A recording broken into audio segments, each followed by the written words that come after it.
bago ko tanim. Pwede man. Ito. Manok bago tanim. At ito yung tinanim ko 1 week ago.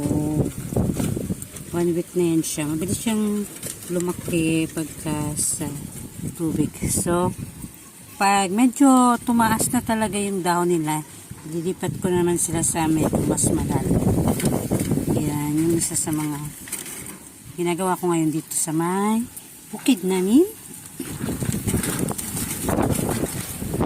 Tapos, ito naman yung dito sa kabila. Yan, malalaki na rin sila. So soon, pwede na silang ibenta. Pinaparami namin to kasi mga aquatic plants namin. Plano namin to ibenta after malaki yan. Diba?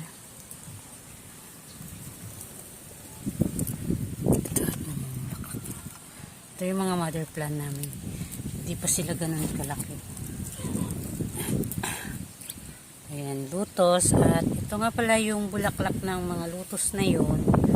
Pag dumating yung time na matured na sila at nagkabulaklak sila. Ayan. Diba? Parang ano lang siya, blue, purple ng